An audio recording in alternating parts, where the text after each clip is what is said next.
Greetings, everyone. I'm Hitendra Wadhwa, the founder of Mentora Institute, and it is a great pleasure for me to welcome you to Intersections, where our aspiration is to dissolve boundaries between science and spirituality, between the inner and the outer, between East and West and beyond, for the purpose of having us explore our full potential as human beings, as humanity, and as life at large. Today, we will have the opportunity to do that dissolving of boundaries in a very, very special way by creating a connection between two of, real passions for me. One of them is to learn from different, very storied faith-based disciplines. And we have the honor and privilege today to have one of the preeminent exponents of Sufism, one of these disciplines that I have long had a deep fascination and respect and reverence for. And the other thing we will do is combine that exposure and education and inspiration gaining from Sufism with one topic that in some ways is at the very core of advancing human consciousness, which is, what does it take for us to consciously sculpt our personality? To share insights and learnings on these topics with us, I have in our midst today Shaikh al Mashaik Mahmood Khan, who is a senior Sufi representative of the Inayat Khan Sufism movement. And let me just tell you a little bit about Shaikh al Mashaik to get us started. He is a descendant of an ancient family of Sufi saints and thinkers and musicians. He is somebody who's learned Sufism so closely from within just the practice in his own family and then ultimately in his own life. And therefore, he's learned it from within, both the theory and the understanding of what it is, but also the lived practice of how to experience and express it. He's devoted his life to the preservation and enhancement of a particular movement in Sufism, the Indian Sufism movement, and its very mystical and musical traditions. He's been granted the rank of a Knight Officer in the Order of Orange Nassau for his services to Sufism by the King of Netherlands. And he's had, can you believe that, over 9 decades of involvement in Inayatian Indian Sufism. And therefore, he is in a really exceptional position within the Sufi world to come today and share his insights and thoughts with us. I am so grateful to have you in our midst. Welcome so much, Shaikh al Mashaik. Thank you so very much. It's a very great happiness to be able to be in contact with you.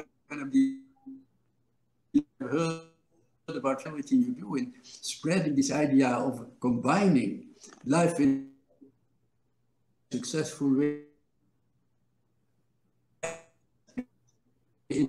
as well. So that's a wonderful aim and the most inspiring perspective to hold, one which we in Inayatian Sufism, of course, have been accustomed to, but it's so wonderful to see that how you carry on this great tradition of Indian spiritual search alongside our outer accomplishment. Yeah, the one thing I really, found so heartwarming about our interaction right from the get-go is that you turn this around so graciously into what I'm doing, whereas I'm here to really celebrate and value, all these decades of beautiful contributions that you have made. And I just see that as an instinct in you, just to look for goodness and to celebrate the goodness and, in anyone that you're maybe interacting with. So thank you for just kind of living out your own teaching just through that very gracious expression. We have a little bit of a connectivity. Yeah, we seem to have a little bit of a connectivity issue, sir, with your maybe with the internet from your side, but folks, to all of us who are tuned in today, let's kind of brave through it. Let's get through it. I think we may have a little bit of patchwork here and there to have to be mindful of, but for the most part, there is so much to be inspired by and learn from in this moment that we'll just keep going. And in the worst case, if something is not consistently turning out to be good, we'll see if we can maybe turn off the video, Shaikh al Mashaik, and see if that will make the audio, quality better. So we'll work on that. But for now, let's, try to keep striving. So I noticed also, by the way, that we have a really international audience here with us today. I'm noticing Natasha from Gurgaon, India, Shamsher from Germany, Alonso from Colombia, Kathy from Netherlands, And then one of you, I don't know your name, ID 360, as you're showing up here from Texas. Rola from Texas. I mean, Sharif from San Francisco. Kamal from Nepal, Helm from Philadelphia. So anyway, so we have a very, very global audience. Warm welcome to all of you. Please keep using chat as a way to communicate and connect with each other. But Shaikh al Mashaik, can we just maybe start by having you lay out for us what is Sufism? Yes, well, Sufism started, let us say, as a kind of blanket term. Well, let me start with what Inayat Khan, the great modern Sufi today, used to say. He said, Sufism was intellectually born in Arabia, devotionally reared in Persia, and spiritually completed in India. Now, what does he mean by the born intellectually in Persia? There he thinks not, of the Bedouin, all the sandy wastes of Arabia, but of the great Baghdad civilization, which was one of the, for many centuries, Baghdad, until, of course, the destruction by the Mongols, was a cultural center which integrated all the traditions of the Middle East, of the Mediterranean. So even the older Egyptian tradition is represented in it. Then all these different spiritual currents, Gnosticism, and all the different religions of the Middle East, including Zoroastrianism. Then, of course, very important, the Greek tradition. As you know, in the same way that the Greek philosophical tradition was the root of European philosophy, the same thing applied to Persia, to Arabia. So, and the Greek Neoplatonism became an important element in Arabic Greek philosophy, and ultimately became the philosophical background of these different schools and esoteric schools and training facilities and philosophies which flourished in the Baghdad period. And so, as I say, then Sufism in a sense was a blanket term. In the course of time it became more specific, but it still always was the heir of that enormously rich, let us say, Western tradition of the Mediterranean, of the Middle East. In that sense, it arrived in Persia. And there, of course, you get an enormous flourishing of mystical poetry of the Persians. There, of course, that's why Inayat Khan says, was devotionally reared in Persia. Why devotionally?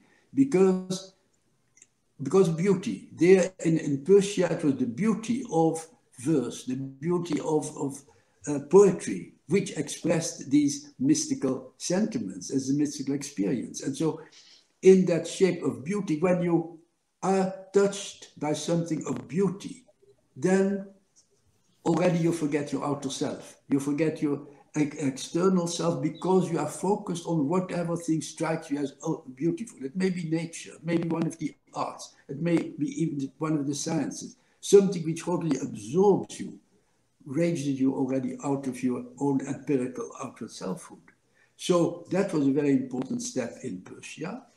Then Sufism came to India. And there, of course, as Inayat keeps reminding us, their Sufism was enormously enriched by the fact that India had an ages-long tradition of meditation, of spiritual contemplation, of contemplative philosophy, of everything to do with the spiritual life that had been there from the oldest time, the Vedic time onwards. So there you get suddenly a Sufism which is enormously enriched by that tradition which was already present in India. And what, in a sense, you might say, Sufism added to that was, of course, that very much the great traditions of India, the greatest ones anyway, the different schools of Hindu philosophy, yoga, and of course the Buddhism, which after all is an outgrowth of Indian traditions, that they tended to idealize something which, of course, for spiritual life is wonderful. That means the world renunciation. But Sufism, as from its Western tradition, was kind of world embracing. And so, in a sense, the work of Inayat Khan was also of making, emphasizing that Indian spirituality in the shape of Sufism could also be world embracing. So that cultural element became very important as well. And, there was that great integration of cultures in India anyway. And let me remind you that in the world generally, we have had great cultures generally, great civilizations, great societies, mostly focused, built around some kind of religious ideology, but there have always been minorities in every, whether or not they were tolerated. You know, Europe has a terribly bad record of tolerating minorities. We know all that. In most other societies, there was a certain tolerance for minorities. But the unique thing of India, and I cannot emphasize that enough, has been that in India there was not a question of a dominant society and minorities. In India, you had two full-grown civilizations. The Indian one, in the sense of the Hindu tradition, with everything that entailed. As I said, Buddhism, Jainism, Sikhism, everything that included that Indian tradition, religious, philosophical, and mystical at the same time. All these three levels were there in enormous riches, and that was the Indian civilization as such. Then you get the other civilization, in principle the Islamic civilization, which was, of course, very much again developed throughout the Baghdad tradition, then through Persia. So in India, you have the extraordinary, in my view, unique element that two of the greatest world civilizations lived together for centuries and lived together in harmony. Of course, you had all kind of rulers who fought with one another for territory and for whatever, but in that the confessional element was never really there. For instance, the famous Maratha revolt, which is only later presented as a kind of national Indian revolt by later historians that projected backward. They also just as well fought with Muslim armies and Muslim officers. So there was not a confessional difference between these different princes who fought, well, they always fight, that's what the princes for. But there was that unity between two great civilizations in one, admittedly large subcontinent, but it's still with it. And according to me, in the whole tradition of the world, that's unique. Not one major and minorities, but two full-grown civilizations living, and that only broke down when that foreign element of nationalism came in. And then you get nationalism and you get that idea of one man, one vote democracy, that all these notions we did not belong either to one or the other. And that created total different actual disasters. Because then again, in the subcontinent broke up in so many different parts as it is today. Sure. And we don't yet see, you know, we do not yet see what we have seen in Europe, where the great countries, France and Germany, had been enemies for centuries. And then after the Second World, they said, oh, stop this nonsense, now we have to become one. And they did. We're still waiting for that to happen in the subcontinent. Right. So this was a very powerful sweep through the history and journey of Sufism. I find that from what you've said that clearly it comes across as a very assimilative kind of tradition, you know, something that is very nuanced based on the multiple influences that it's had. And the culmination of that journey from Baghdad to Persia to India that you've shared, when you come to India and then the Islam, you know, kind of, you know, spark, the initial spark in Sufism meets with the Hindu civilization of India, are you suggesting that it was that interface between the two that kind of led to that final step in the evolution of what is called Indian Sufism? Exactly. And that is what the modern Hazrat Inayat always insists upon.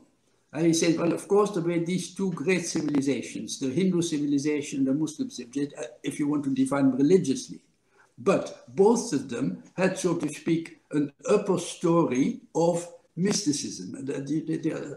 And in mysticism, you will always experience the same. So ultimate human fulfillment, ultimate human spiritual life, there, if you experience it through the method of Sufism, or through the method of one of the Hindu schools, or through the method of Buddhism, the achievement will be the same. The experience of inner reality will be the same.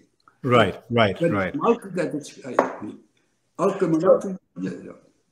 Please, yeah. People were formulated according to their philosophical or religious concepts, but that's a formulation of something which goes down to a lower level. But as an experience, it is the same. Right. I like very much what you're saying, which is, the way we have, in a very naive and simple way, kind of try to partition the world into these religious kind of, identities. What you're saying is that, actually speaking, across all of these, great faiths, there is a undercurrent of mysticism. And when a mystic from one faith meets a mystic from another faith, they are like brothers and sisters. It doesn't matter what the outer form of the faith is. Absolutely, absolutely. That's perfectly true. Yes, yes. And that awareness has been there in India very strongly. Yeah, so beautiful.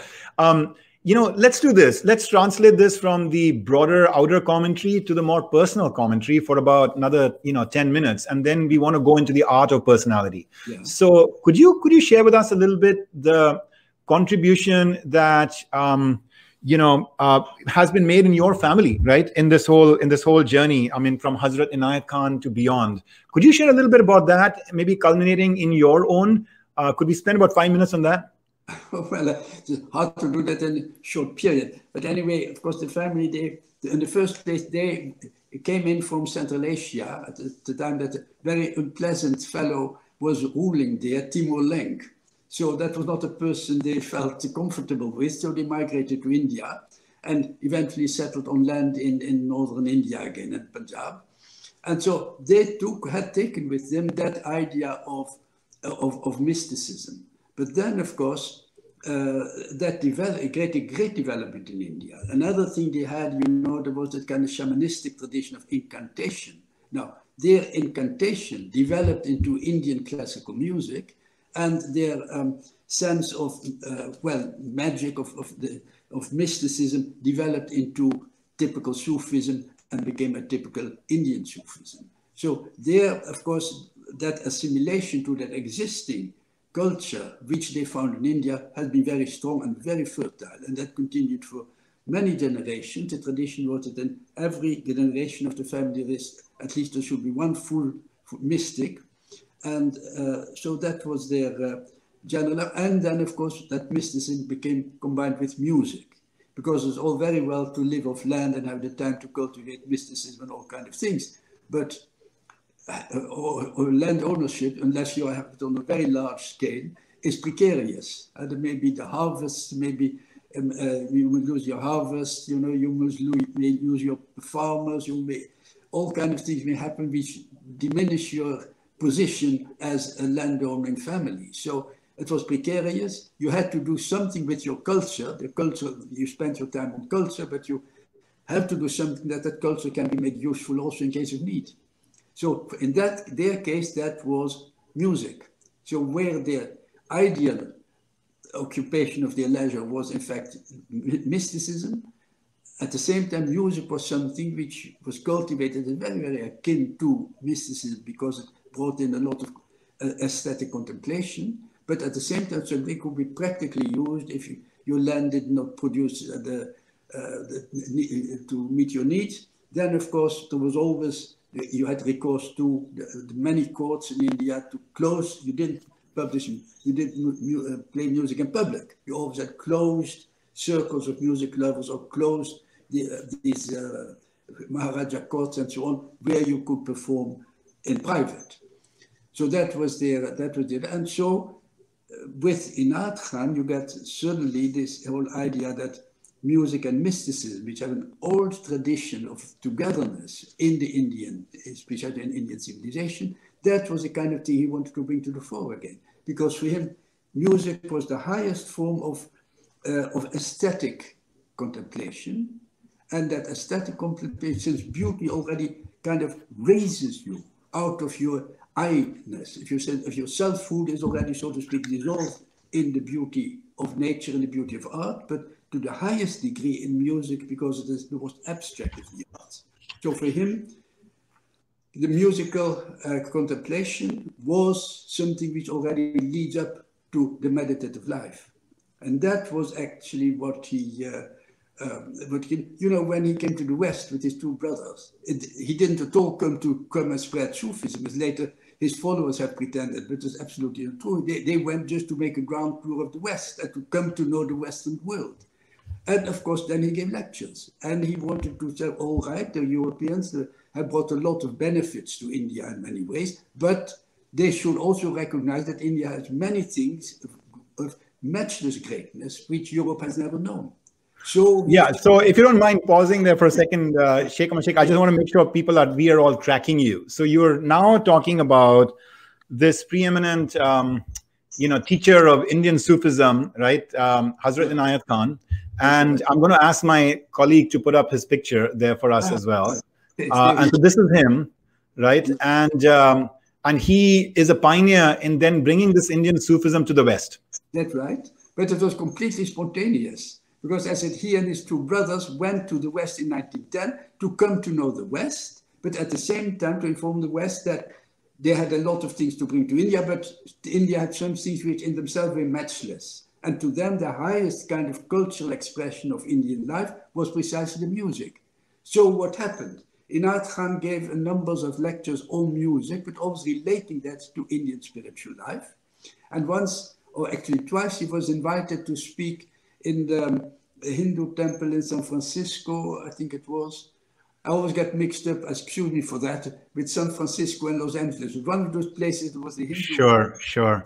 And so there he gave a lecture on music. But whenever he spoke of music, he related to the Indian traditions. You know, look at the Hindu gods. They invented the Veena, Shiva invented the Veena, Saraswati invented the southern Veena, then Krishna had the flute. And so music has been divine in India from the earliest times. And then he mentioned these great old saints of music, Narada and so on and so forth. So he said, he spoke about music and Indian mysticism that, so to speak, related to that music. You know what the reaction of people was? Then he played his music after all his explanations. Then people said, well, you know, this music of India, it's interesting, we like it. It's curious, but don't really understand it.